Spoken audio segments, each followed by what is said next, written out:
જ કે ને મમ્મી, મારે શું કરવું જોઈએ? મને શું કામ પૂછે છે? તે ગીતાજી વાંચ્યા છે ને?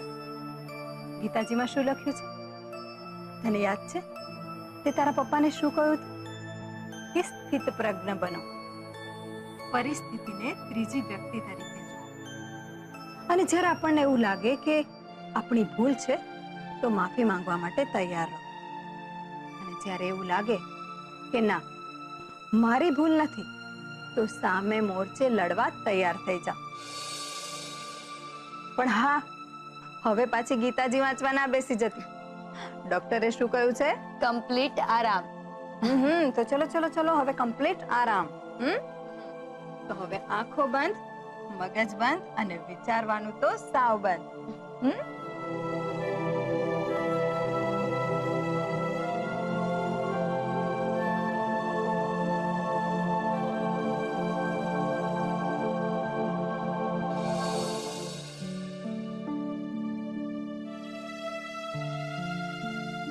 મીરા ભાભી, અંદર આવો કે?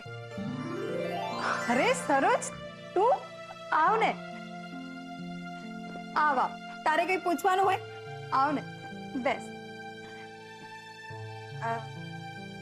ભાભી, કિંજલને હવે કેમ છે? બજારેથી આવતી હતી ત્યારે દુકાને કિંજલને ના જોઈ. ગુલાબને પૂછ્યું તો એણે કહ્યું એને તાવ આવે છે.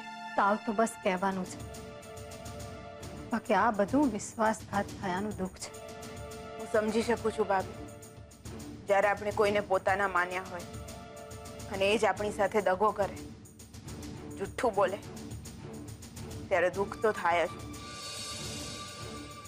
અને એટલે જ ભાભી હું તમને કહેવા આવી છું, ચેત તો નર સદા સુખી. એટલે તું શું કહેવા માંગે છે? હું કઈ સમજી નહીં. ભાભી, હું તમને સમજાવું એ પહેલા મને એ કહો કે બા ક્યાં છે? બા, એ તો આપણા પેલા રવજીભાઈની બેન મૃદુલા છે ને, એની દીકરીનું નક્કી થયું છે તો એમના ઘરે ગયા છે. પણ કેમ? કેમ શું ભાભી? નાટક, ભવાડો ને હોબાળા, આ ત્રણ શબ્દો તો બાના ગમતા છે ને, એટલે તમે સમજી જાઓ ને બધું. અને એનું સેમ્પલ તમે જોઈ લીધું ને જયા પાર્વતીના ઉજવણામાં. ભાભી, બા પર ભરોસો કરવા જેવું નથી.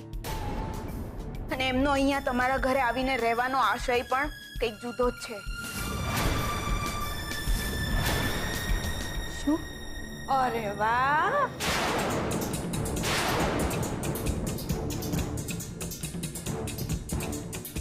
શું વાત છે! દેરાણી જેઠાણી બે જણ્યું ભેગી થઈ અને મારું વાટવા બેઠી છે ને કાઈ? ના એટલે અત્યારે તો ઊભી જ છે કા? શું થયું? બે જણીઓનો મોઢાનો રંગ કા ઉડી ગયો? આ ડોહી ભૂલમાં સાચું બોલી ગઈ એટલે? ના ના બા, એવું કઈ નથી. ઉલટાનું સરોજને તમારી બહુ યાદ આવી રહી હતી, એટલે ખાસ અહીંયા તમને મળવા માટે જ આવી છે.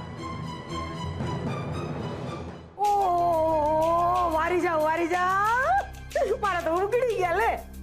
સરોજ, મારા દર્શન થઈ ગયા. તો ઉપડો, સાંજે રાઘવ ને જમવામાં છે ને ઠામડા નથી ખવડાવવાના, પડી સમજ? અને મીરા બહુ સગાઈમાં હંધુય હારું હતું, ટોપના પેટનું, પણ ચા નહીં, સમજાયું? હા બા, હમણાં જ તમારા માટે ચા બનાવીને લઈ આવું. જાઓ, અને મસાલો જરાક આમ ચોડિયા તો નાખજો, આદુ બાદુ નાખજો. એટલે પીતા પીતા હું તમને ચોડિયાથી વાત કરું. જાઓ, સીધા આવો જલ્દી.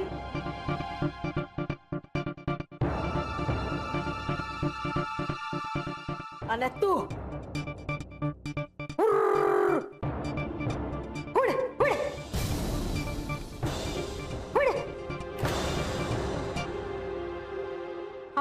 ઢોર જેવી છે, ઢોરની ભાષા જ સમજે છે. બોલો.